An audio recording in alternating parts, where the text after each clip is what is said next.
تفہیم القرآن سید ابوالعلا مودودی، سورہ جاثیہ، آیات 24 تا 37، حصہ اول۔ اعوذ باللہ من الشیطان الرجیم، بسم اللہ الرحمن الرحیم۔ وقالوا ما ہی الا حیاتنا الدنیا نموت و نحیا۔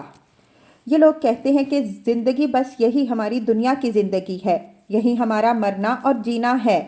وما یہلکنا الا الدہر، اور گردش ایام کے سوا کوئی چیز نہیں جو ہمیں ہلاک کرتی ہو۔ وما لہم بذالک من علم، در حقیقت اس معاملے میں ان کے پاس کوئی علم نہیں ہے۔ انہم الا یظنون، یہ محض گمان کی بنا پر یہ باتیں بنایا کرتے ہیں۔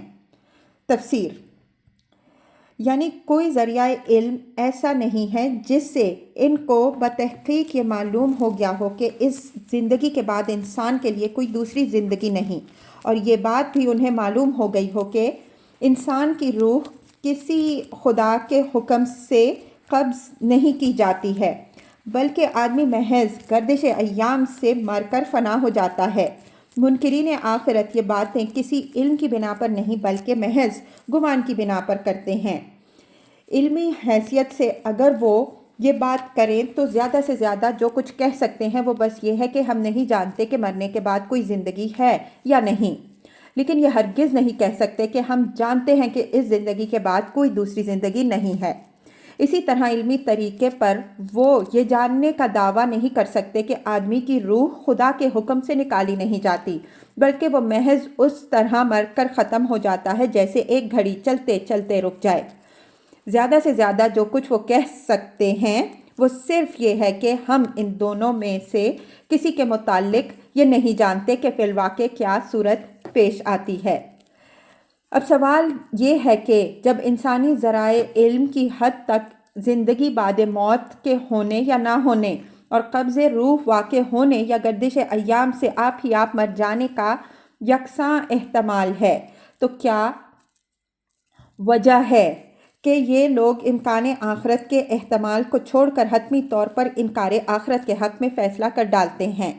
کیا اس کی وجہ اس کے سوا کچھ اور ہے کہ دراصل اس مسئلے کا آخری فیصلہ وہ دلیل کی بنا پر نہیں بلکہ اپنی خواہش کی بنا پر کرتے ہیں، چونکہ ان کا دل یہ نہیں چاہتا کہ مرنے کے بعد کوئی زندگی ہو، اور موت کی حقیقت نیستی اور عدم نہیں بلکہ خدا کی طرف سے قبض روح ہو، اس لیے وہ اپنے دل کی مانگ کو اپنا عقیدہ بنا لیتے ہیں اور دوسری بات کا انکار کر دیتے ہیں۔ وَإِذَا تُتْلَى عَلَيْهِمْ آيَاتُنَا بَيِّنَاتٍ، اور جب ہماری واضح آیات انہیں سنائی جاتی ہیں۔ تفسیر، یعنی وہ آیات جن میں آخرت کے امکان پر مضبوط عقلی دلائل دیے گئے ہیں اور جن میں یہ بتایا گیا ہے کہ اس کا ہونا عین حکمت و انصاف کا تقاضا ہے، اور اس کے نہ ہونے سے یہ سارا نظام عالم بے معنی ہو جاتا ہے۔ ما کان حجتہم الا ان قالوا ائتوا بآبائنا ان کنتم صادقین، تو ان کے پاس کوئی حجت اس کے سوا نہیں ہوتی کہ اٹھا لاؤ ہمارے باپ دادا کو اگر تم سچے ہو۔ تفسیر، دوسرے الفاظ میں ان کی اس حجت کا یہ مطلب تھا کہ جب کوئی ان سے یہ کہے کہ موت کے بعد دوسری زندگی ہوگی تو اسے لازماً قبر سے ایک مردہ اٹھا کر ان کے سامنے لے آنا چاہیے، اور اگر ایسا نہیں کیا جاتا تو وہ یہ نہیں مان سکتے کہ مرے ہوئے انسان کسی وقت از سر نو زندہ کر کے اٹھائے جانے والے ہیں۔ حالانکہ یہ بات سرے سے کسی نے بھی ان سے نہیں کہی تھی کہ اس دنیا میں متفرق طور پر وقتاً فوقتاً مردوں کو دوبارہ زندہ کیا جاتا رہے گا، بلکہ جو کچھ کہا گیا تھا وہ یہ تھا کہ قیامت کے بعد اللہ تعالیٰ بیک وقت تمام انسانوں کو از سر نو زندہ کرے گا اور ان سب کے اعمال کا محاسبہ کر کے جزا اور سزا کا فیصلہ فرمائے گا۔ قُلِ اللَّهُ يُحْيِيكُمْ ثُمَّ يُمِيتُكُمْ، ان سے کہو اللہ ہی تمہیں زندگی بخشتا ہے پھر وہی تمہیں موت دیتا ہے۔ تفسیر، یہ جواب ہے ان کی اس بات کا کہ موت گردش ایام سے آپ ہی آپ آ جاتی ہے۔ اس پر فرمایا جا رہا ہے کہ نہ تمہیں زندگی اتفاقاً ملتی ہے، نہ تمہاری موت خود بخود واقع ہو جاتی ہے۔ ایک خدا ہے جو تمہیں زندگی دیتا ہے اور وہی اسے سلب کرتا ہے۔ ثم یجمعکم الی یوم القیامۃ لا ریب فیہ، پھر وہی تم کو اس قیامت کے دن جمع کرے گا جس کے آنے میں کوئی شک نہیں ہے۔ تفسیر: یہ جواب ہے ان کی اس بات کا کہ اٹھا لاؤ اپنے باپ دادا کو۔ اس پر فرمایا جا رہا ہے کہ یہ اب نہیں ہوگا اور متفرق طور پر نہیں ہوگا، بلکہ ایک دن سب انسانوں کے جمع کرنے کے لیے مقرر ہے۔ وَلَٰكِنَّ أَكْثَرَ النَّاسِ لَا يَعْلَمُونَ، مگر اکثر لوگ جانتے نہیں ہیں۔ تفسیر: یعنی جہالت اور قصور فکر و نظر ہی لوگوں کے انکار آخرت کا اصل سبب ہے، ورنہ حقیقت میں تو آخرت کا ہونا نہیں بلکہ اس کا نہ ہونا بعید از عقل ہے۔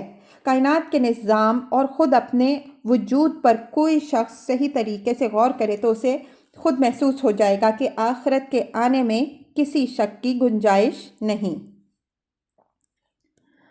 وَلِلَّهِ مُلْكُ السَّمَاوَاتِ وَالْأَرْضِ، زمین اور آسمانوں کی بادشاہی اللہ ہی کی ہے۔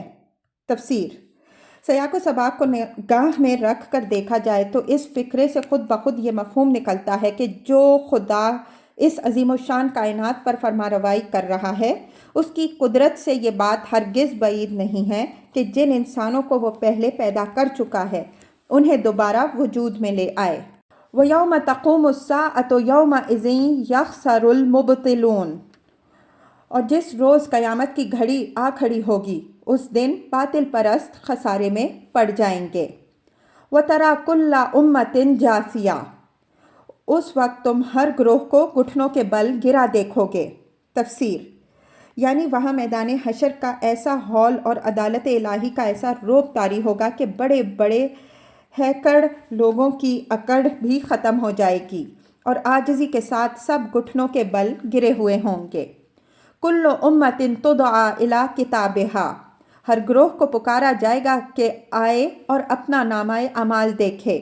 الیوم تجزون ما کنتم تعملون، آج تم لوگوں کو ان اعمال کا بدلہ دیا جائے گا جو تم کرتے رہے تھے۔ ھذا کتابنا ینطق علیکم بالحق، یہ ہمارا تیار کرایا ہوا اعمال نامہ ہے جو تمہارے اوپر ٹھیک ٹھیک شہادت دے رہا ہے۔ انا کنا نستنسخ ما کنتم تعملون، جو کچھ تم کرتے رہے تھے اسے ہم لکھواتے جا رہے تھے۔ تفسیر: لکھوانے کی صرف یہی ایک ممکن صورت نہیں ہے کہ کاغذ پر قلم سے لکھوایا جائے۔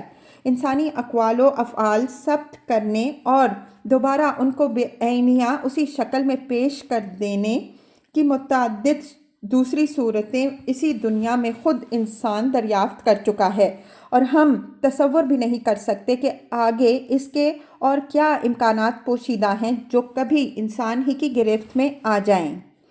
اب یہ کون جان سکتا ہے کہ اللہ تعالیٰ کس کس طرح انسان کی ایک ایک بات اور اس کی حرکات و سکنات میں سے ایک ایک چیز اور اس کی نیتوں اور ارادوں اور خواہشات اور خیالات میں سے ہر مخفی سے مخفی شے کو ثبت کرا رہا ہے، اور کس طرح وہ ہر آدمی، ہر گروہ اور ہر قوم کا پورا کارنامہ حیات بے کم و کاست اس کے سامنے لا رکھے گا۔